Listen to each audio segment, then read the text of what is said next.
Assalamualaikum teman-teman, apa kabar? Semoga senantiasa kita berada di bawah lindungan Allah Subhanahu wa Ta'ala.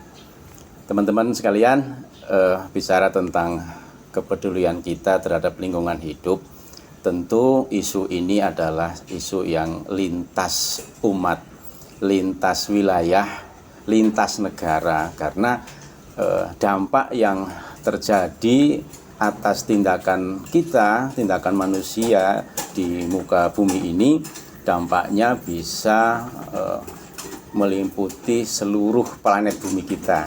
Nah, untuk itu pada pagi hari ini saya bersama dengan kawan saya, tetangga saya, Pak Sabto Marwanto. Beliau ini adalah mantan ketua lingkungan umat Katolik di wilayah Cisauk, khususnya di Perumahan Gria Serpong Asri.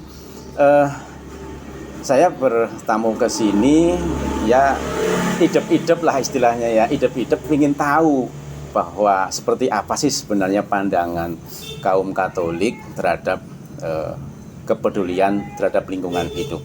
Karena kalau nggak salah dengar tuh ada ajaran yang namanya Laudato Si. Untuk itu mari teman-teman kita simak penjelasan dari beliau Pak Sabto terkait dengan apa yang tadi saya sampaikan di depan.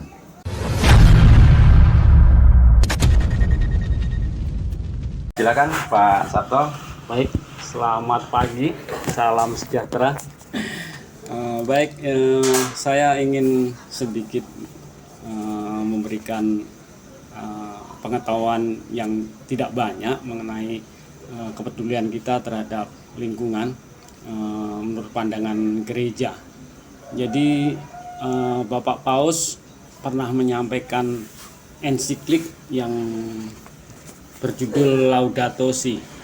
Laudato Si itu semacam surat edaran Paus atau ajakan gitu untuk peduli terhadap bumi, terhadap lingkungan.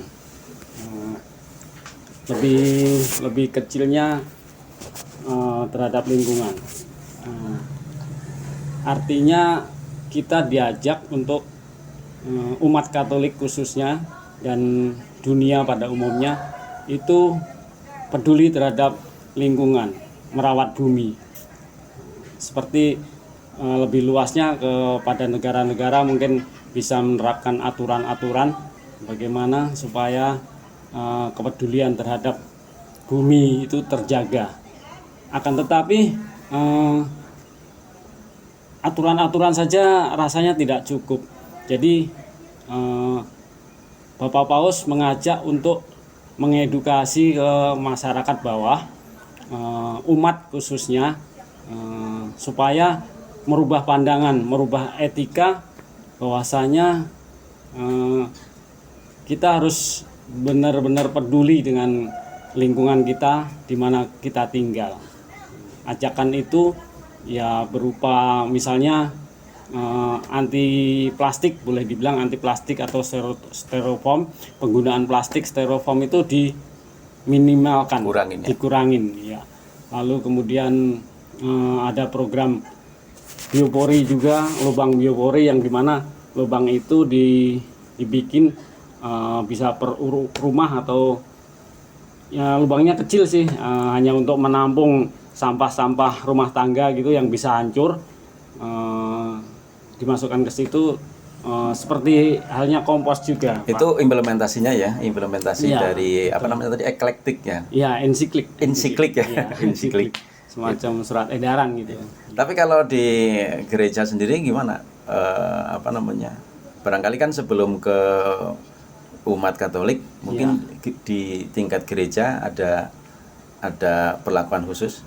Ya, kalau di tingkat gereja itu tadi Pak, sebelum sampai ke umat itu sudah mengadakan program-program itu, seperti pertama biopori, dibentuknya tim biopori yang akan terjun ke masyarakat, lalu ada bank sampah juga, dan semuanya ada timnya ya.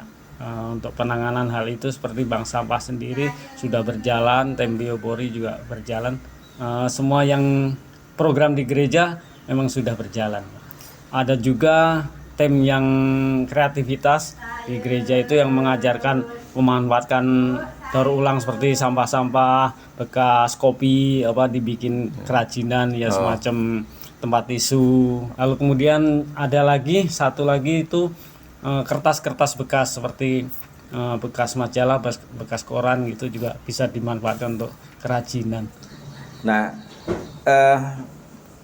pernah enggak itu di gereja yang Bapak ikut di dalamnya itu melakukan kegiatan massal atau ada program yang terus berjalan sampai sekarang yang terkait dengan gerakan lingkungan kepedulian lingkungan hidup sesuai dengan ensiklik tadi itu, Pak? Ya, sebenarnya itu program memang berjalan seumur hidup ya, Pak, karena menyangkut lingkungan gitu.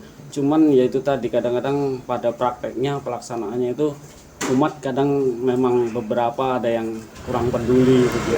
Kalau penyampaian itu mengenai edukasi itu sih sebenarnya sudah baik. Iya, jadi seluruh umat sebenarnya mengetahui hal itu.